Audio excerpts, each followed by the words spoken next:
Friends, ఇప్పుడే అందిన వార్త. జీవన్ రెడ్డికి ఊహించని షాక్ ఇచ్చిన హైకమాండ్ అంటూ వార్తలు అయితే వస్తున్నాయి.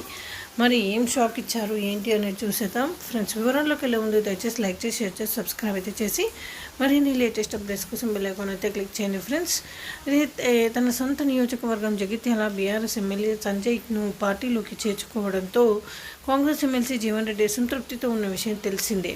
తన ఎమ్మెల్సీ పదవికి రాజీనామా చేసి ప్రజల్లోకి వెళ్తానని ఆయన నిన్న ప్రకటించారు. నేరుగా డిప్యూటీ సీఎం బట్టి విక్రమార్క, మంత్రులు శ్రీధర్ బాబు తదితరులు చర్చలు జరిపినా ఆయన శాంతించలేదు. దీంతో హైకమాండ్ రంగంలోకి దిగింది.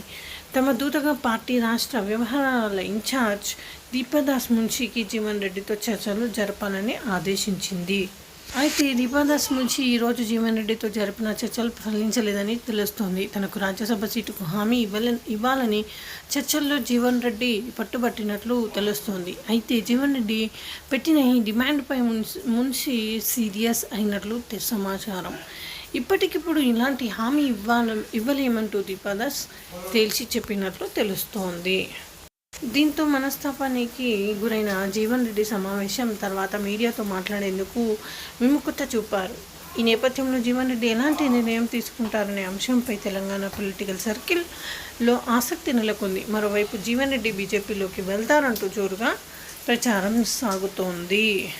సో ఫ్రెండ్స్, ఈ విధంగా వార్తలు అయితే వస్తున్నాయి. మరి అతను బీజేపీలోకి వెళ్తారా వెళ్ళరా అనేది చూడాల్సిందే. So friends, thanks.